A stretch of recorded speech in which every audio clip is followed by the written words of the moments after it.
بسم الله الرحمن الرحيم ياسين والقرآن الحكيم إنك لمن المرسلين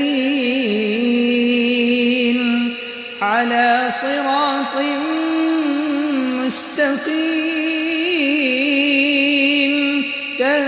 تنزيل العزيز الرحيم لتنذر قوما ما أنذر آباؤهم فهم غافلون لقد حق القول على أكثرهم فهم لا يؤمنون إنا جعلنا في أعناقهم أغلالا فهي إلى الأذقان فهم مقمحون وجعلنا من بين أيديهم سدا ومن خلفهم سدا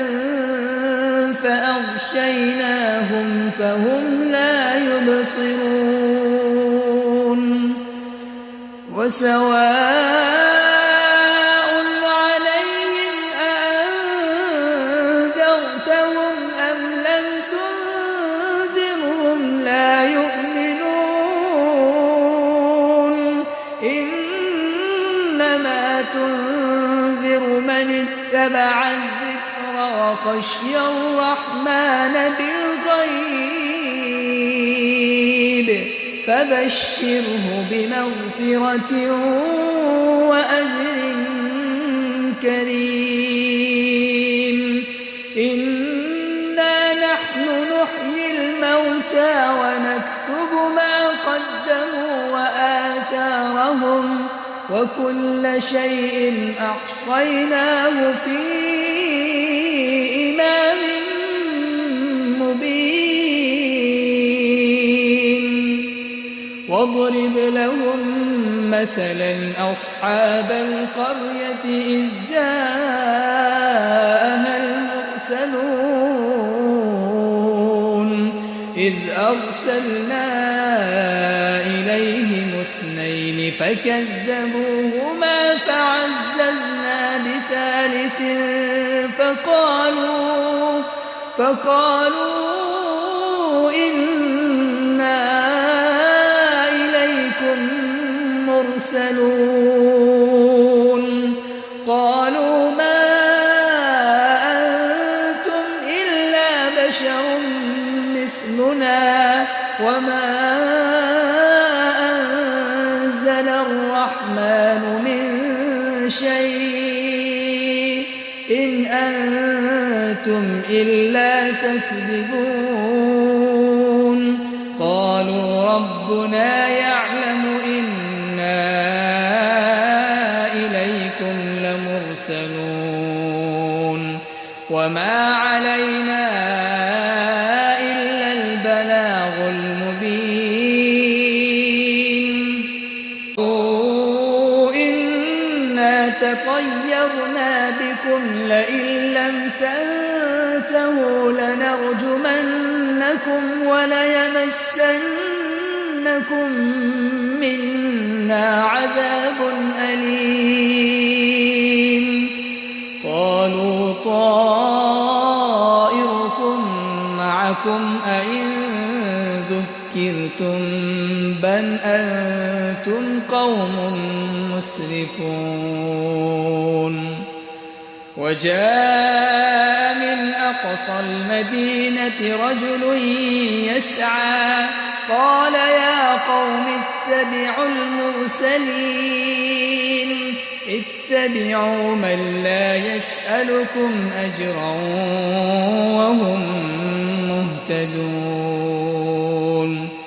وما لي لا أعبد الذي فطرني وإليه ترجعون أأتخذ من دونه آلهة إن يردني الرحمن بضر لا تغن عني شفاعتهم شيئا ولا ينقذون إني إذا لفي ضلال مبين إني آمنت بربكم فاسمعون قيل ادخل الجنة قال يا ليت قومي يعلمون بما غفر لي ربي وجعلني من المكرمين وما أنزلنا على قومه من بعده من جند من السماء وما كنا منزلين إن كانت إلا صيحة واحدة فإذا هم خامدون يا حسرة على العباد ما يأتيهم من رسول إلا كانوا به يستهزئون ألم يروا كم أهلكنا قبلهم من القرون أنهم إليهم لا يرجعون وإن كل لما جميع لدينا محضرون وآية لهم الأرض الميتة أحييناها وأخرجنا منها حبا فمنه يأكلون وجعلنا فيها جنات من نخيل وأعناب وفجرنا فيها من العيون ليأكلوا من ثمره وما عملته أيديهم أفلا يشكرون سبحان الذي خلق الأزواج كلها مما تنبت الأرض ومن أنفسهم ومما لا يعلمون سبحان الذي خلق الأزواج كلها مما تنبت الأرض ومن أنفسهم ومما لا يعلمون وآية لهم الليل نسلخ منه النهار فإذا هم مظلمون والشمس تجري لمستقر لها ذلك تقدير العزيز العليم والقمر قدرناه منازل حتى عاد كالعرجون القديم لا الشمس ينبغي لها أن تدرك القمر ولا الليل سابق النهار وكل في فلك يسبحون وآية لهم أنا حملنا ذريتهم في الفلك المشحون وخلقنا لهم من مثله ما يركبون وإن نشأ نغرقهم فلا صريخ لهم ولا هم ينقذون إلا رحمة منا ومتاعا إلى حين وإذا قيل لهم اتقوا ما بين أيديكم وما خلفكم لعلكم ترحمون وما تأتيهم من آية من آيات ربهم إلا كانوا عنها معرضين. وإذا قيل لهم أنفقوا مما رزقكم الله قال الذين كفروا للذين آمنوا أنطعم من لو يشاء الله أطعمه إن أنتم إلا في ضلال مبين. ويقولون متى هذا الوعد إن كنتم صادقين ما ينظرون إلا صيحة واحدة تأخذهم وهم يخصمون فلا يستطيعون توصية ولا إلى أهلهم يرجعون. ونفخ في الصور فإذا هم من الأجداث إلى ربهم ينسلون. قالوا يا ويلنا من بعثنا من مرقدنا هذا ما وعد الرحمن وصدق المرسلون. إن كانت إلا صيحة واحدة فإذا هم جميع لدينا محضرون. فاليوم لا تظلم نفس شيئا ولا تجزون إلا ما كنتم تعملون. إن أصحاب الجنة اليوم في شغل فاكهون هم وأزواجهم في ظلال على الأرائك متكئون لهم فيها فاكهة ولهم ما يدعون سلام قولا من رب رحيم. وامتازوا اليوم أيها المجرمون ألم أعهد إليكم يا بني آدم ألا تعبدوا الشيطان إنه لكم عدو مبين. وأن اعبدوني هذا صراط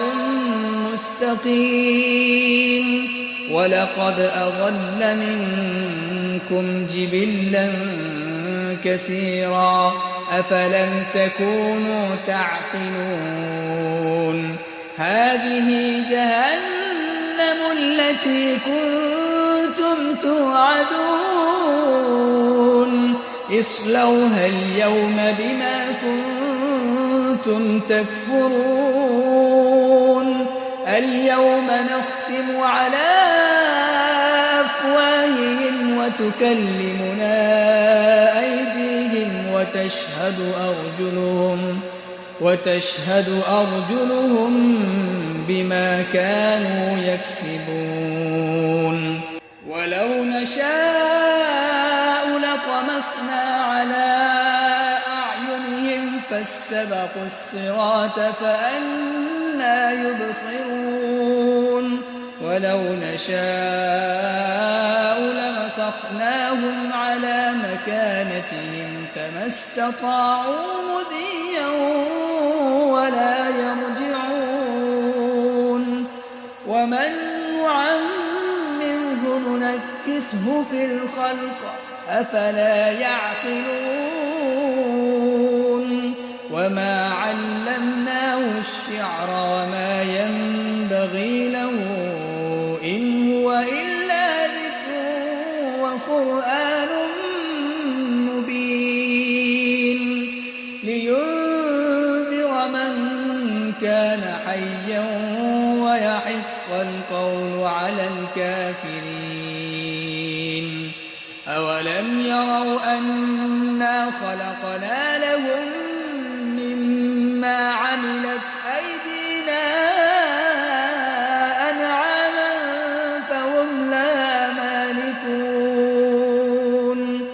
وذللناها لهم فمنها ركوبهم ومنها يأكلون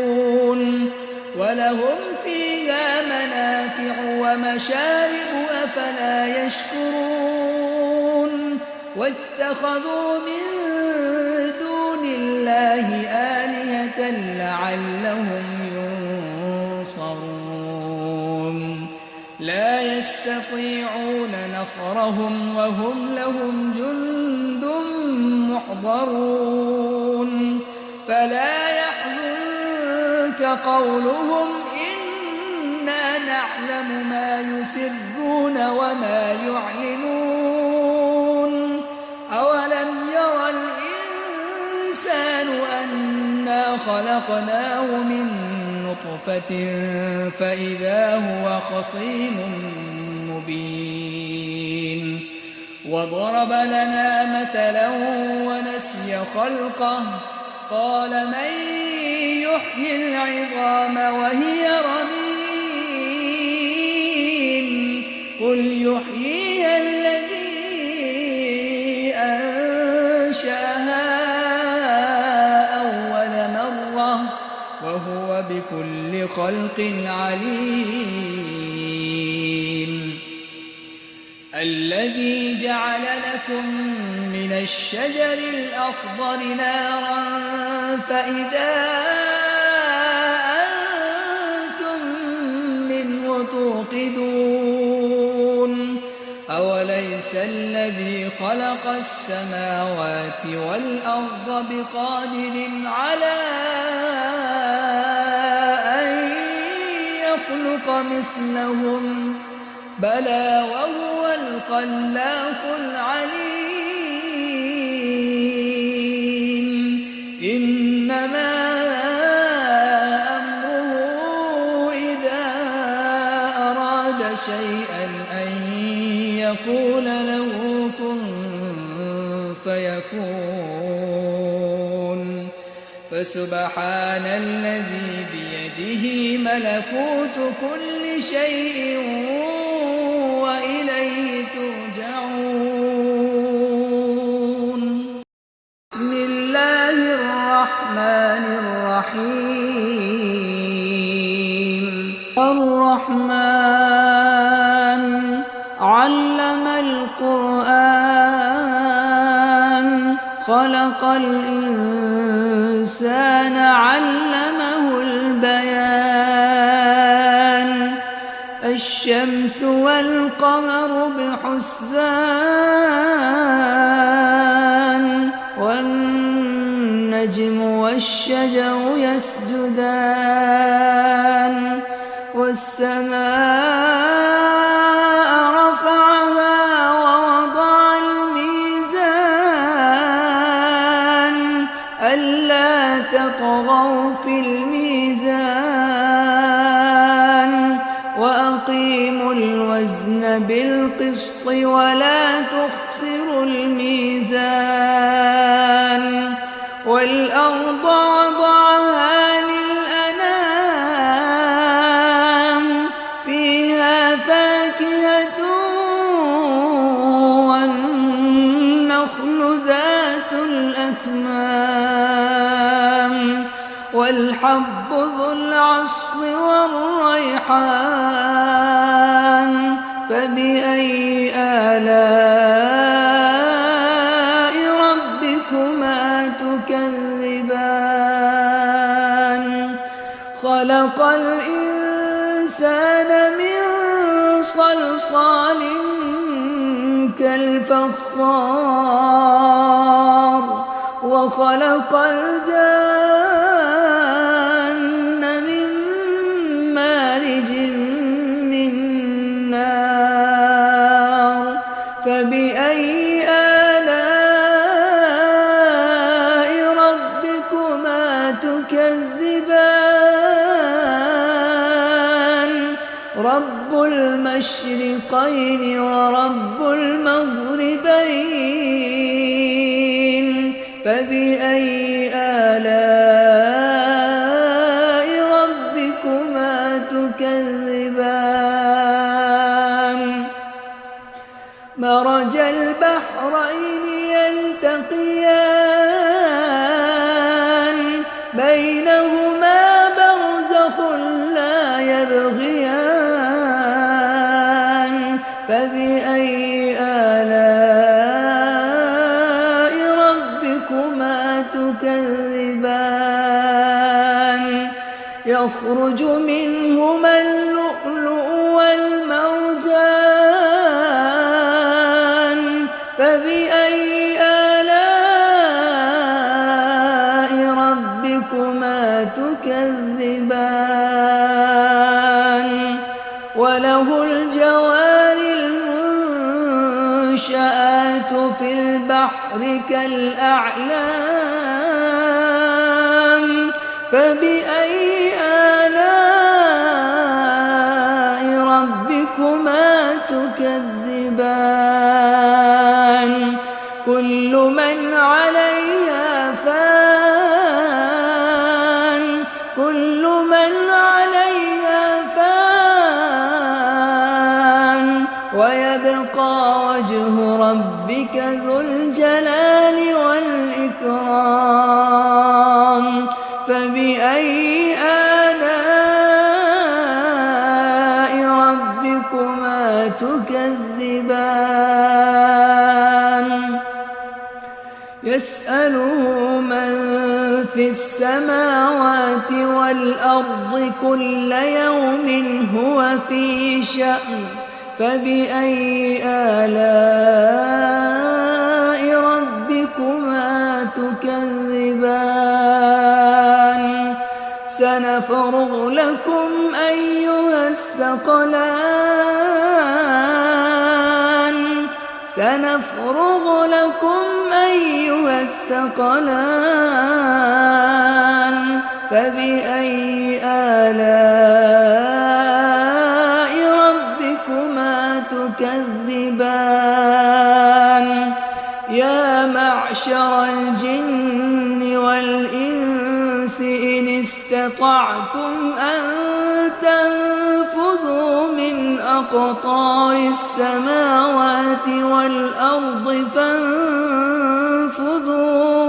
لا تنفذون إلا بسلطان فبأي آلاء ربكما تكذبان يرسل عليكما شواظ من نار ونحاس فلا تنتصران فبأي آلاء ربكما تكذبان فإذا انشقت السماء فكانت وردة كالدهان فبأي آلاء ربكما تكذبان فيومئذ لا يسأل عن ذنبه إنس ولا جان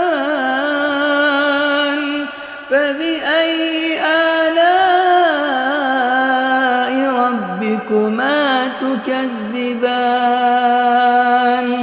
يعرف المجرمون بسيماهم فيؤخذ بالنواصي والأقدام فبأي آلاء ربكما تكذبان هذه جهنم التي يكذب بها المجرمون يطوفون بينها وبين حميم الآن فبأي آلاء ربكما تكذبان ولمن خاف مقام ربه جنتان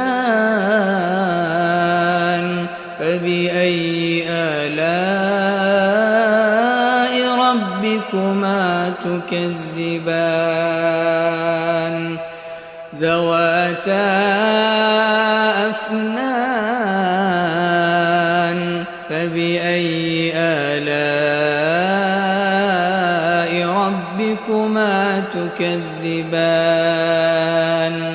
فيهما عينان تجريان فبأي آلاء ربكما تكذبان فيهما من كل فاكهة زوجان فبأي آلاء ربكما تكذبان متكئين على فرش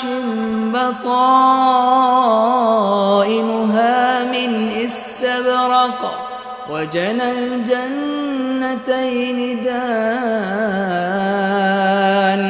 فبأي آلاء ربكما تكذبان فيهن قاصرات الطرف لم يطمثهن إنس قبلهم ولا جان فيهن قاصرات الطرف لم يطمثهن إنس قبلهم ولا جان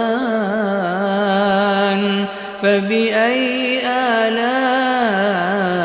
ربكما تكذبان كأنهن الياقوت والمرجان فبأي آلاء ربكما تكذبان هل جزاء الإحسان إلا الإحسان فبأي آلاء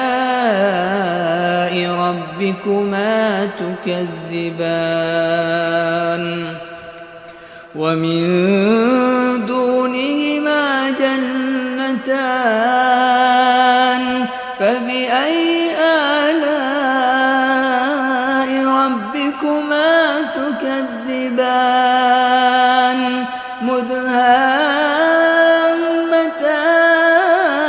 مدهامتان فبأي آلاء ربكما تكذبان فيهما عينان نضاختان فبأي آلاء ربكما تكذبان فيهما فاكهة ونخل ورمان فبأي آلاء ربكما تكذبان فيهن خيرات حسان فبأي آلاء ربكما تكذبان حور مقصورات في الخيام فبأي آلاء ربكما تكذبان لم يطمثهن إنس قبلهم ولا جان فبأي آلاء ربكما تكذبان متكئين على رفرف خضر وعبقري حسان فبأي آلاء ربكما تكذبان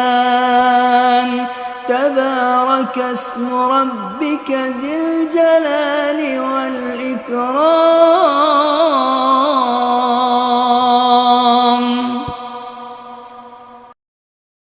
بسم الله الرحمن الرحيم إذا وقعت الواقعة ليس لوقعتها كاذبة خافضة رافعة إذا رجت الأرض رجا وبست الجبال بسا فكانت هباء منبثا وكنتم أزواجا ثلاثة فأصحاب الميمنة ما أصحاب الميمنة وأصحاب المشأمة ما أصحاب المشأمة والسابقون السابقون أولئك المقربون في جنات النعيم ثلة من الأولين وقليل من الآخرين على سرر موضونة متكئين عليها متقابلين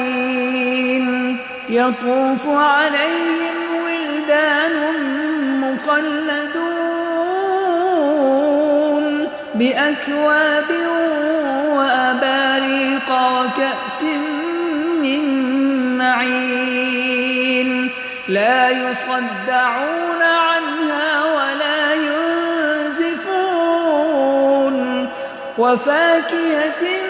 مما يتخيرون ولحم طير مما يشتهون وحور عين كأمثال اللؤلؤ المكنون جزاء بما كانوا يعملون لا يسمعون فيها لغوا ولا تأثيما إلا قيلا سلاما سلاما وأصحاب اليمين ما أصحاب اليمين في سدر مخضود في سدر مخضود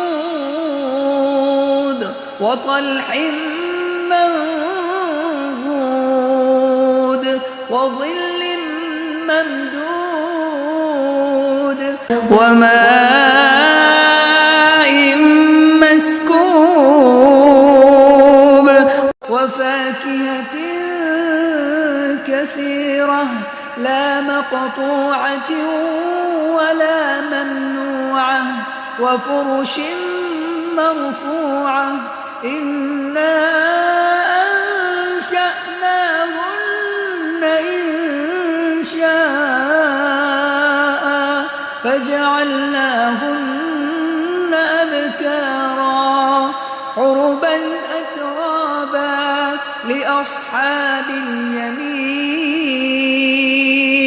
ثلة من الأولين وثلة من الآخرين وأصحاب الشمال ما أصحاب الشمال في سموم وحميم وظل من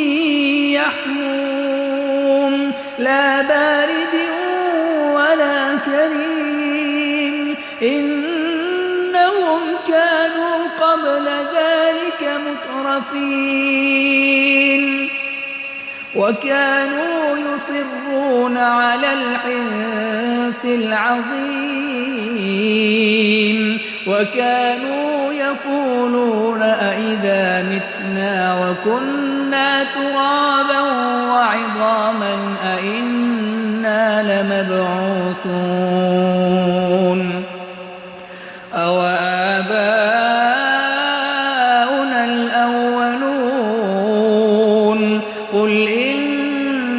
الأولين والآخرين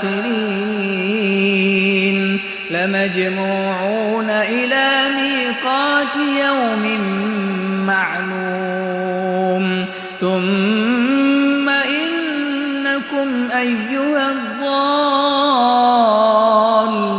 المكذبون لآكلون من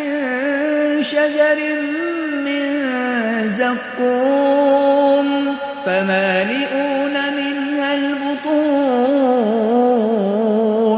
فشاربون عليه من الحميم فشاربون شرب الهيم هذا نزلهم يوم الدين نحن خلقناكم فلولا تصدقون أفرأيتم ما تمنون أأنتم تخلقونه أم نحن الخالقون نحن قدرنا بينكم الموت وما نحن بمسبوقين على أن نبدل أمثالكم وننشئكم فيما لا تعلمون ولقد علمتم النشأة الأولى فلولا تذكرون أفرأيتم ما تحرثون أأنتم تزرعونه أم نحن الزارعون لو نشاء لجعلناه حطاما فظلتم تفكهون إنا لمغرمون بل نحن محرومون أفرأيتم الماء الذي تشربون أأنتم أنزلتموه من المزل أم نحن المنزلون لو نشاء جعلناه جاجا فلولا تشكرون أفرأيتم النار التي تورون أأنتم أنشأتم شجرتها أم نحن المنشئون نحن جعلناها تذكرة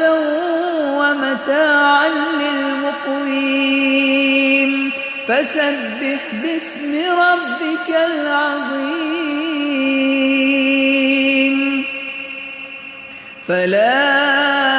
أقسم بمواقع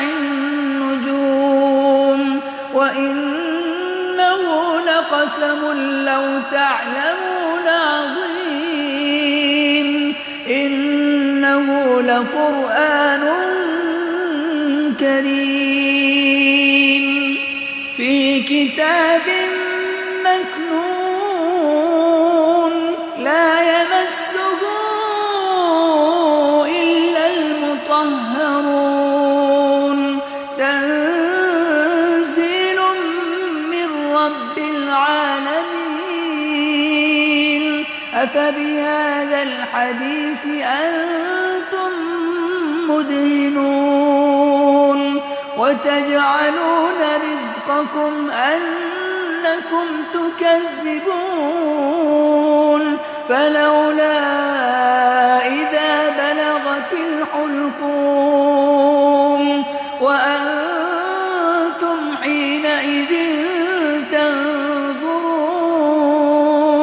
ونحن أقرب إليه منكم ولكن لا تبصرون فلولا إن كنتم غير مدينين ترجعونها إن كنتم صادقين فأما إن كان من المقربين فروح وريحان وجنة نعيم. وأما إن كان من أصحاب اليمين فسلام لك من أصحاب اليمين. وأما إن كان من المكذبين الضالين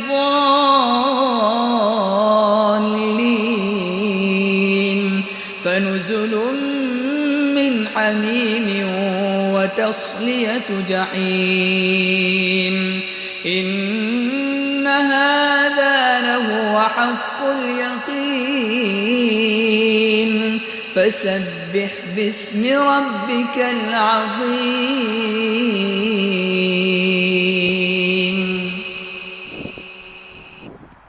بسم الله الرحمن الرحيم.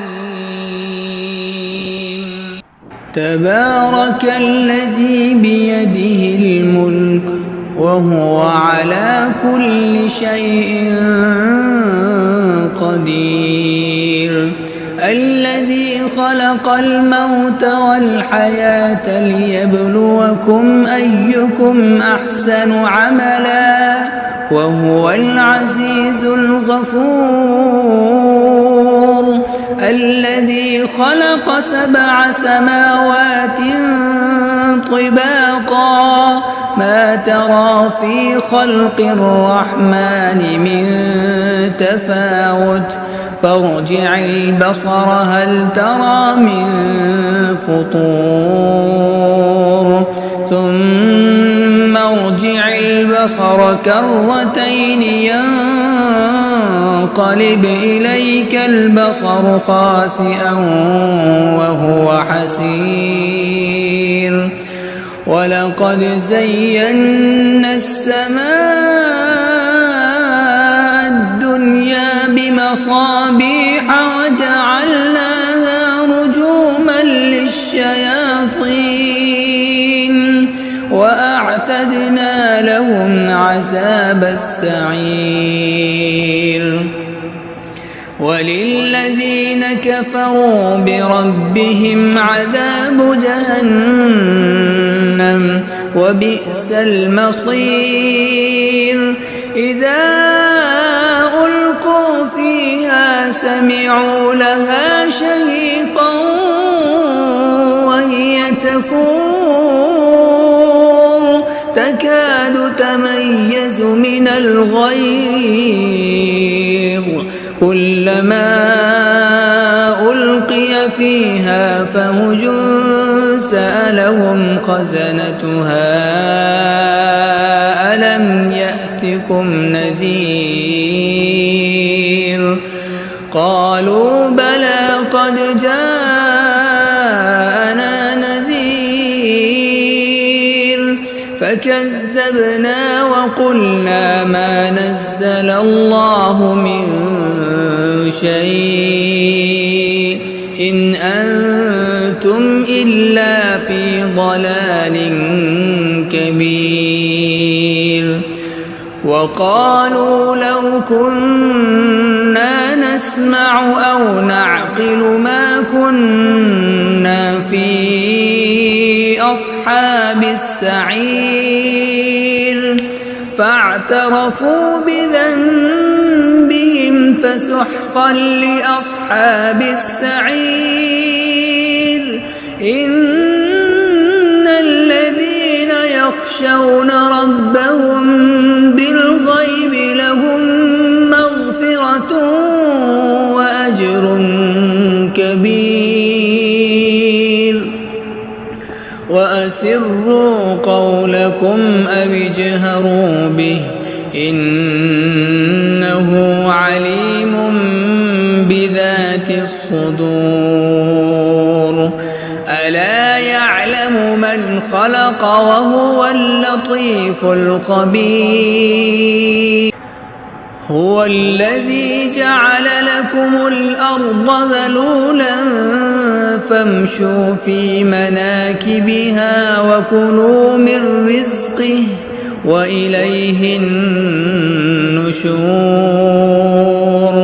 أأمنتم من في السماء أن يخسف بكم الأرض فإذا هي تمور أم أمنتم من في السماء أن يرسل عليكم حاصبا فستعلمون كيف نذير ولقد كذب الذين من قبلهم فكيف كان نكير أولم يروا إلى الطير فوقهم صافات ويقبضن ما يمسكهن إلا الرحمن إنه بكل شيء بصير أمن هذا الذي هو جند لكم ينصركم من دون الرحمن إن الكافرون إلا في غرور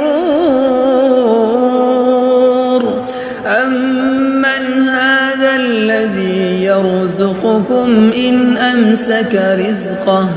بل لجوا في عتو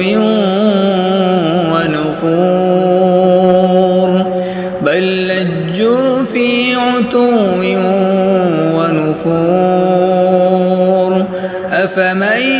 يمشي مكبا على وجهه أهدى أمن يمشي سويا على صراط مستقيم قل هو الذي أنشاكم وجعل لكم السمع والأبصار والأفئدة قليلا ما تشكرون قل هو الذي ذرأكم في الأرض وإليه تحشرون ويقولون متى هذا الوعد إن كنتم صادقين قل إنما العلم عند الله وإنما أنا نذير مبين فلما رأوه زلفة سيئت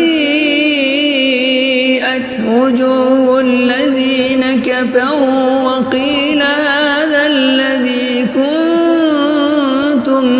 به تدعون قل أرأيتم إن أهلكني الله ومن معي أو رحمنا فلن يجير الكافرين من عذاب أليم قل هو الرحمن آمنا به قل هو الرحمن آمنا به وعليه توكلنا فستعلمون من هو في ضلال مبين قل أرأيتم إن أصبح ماؤكم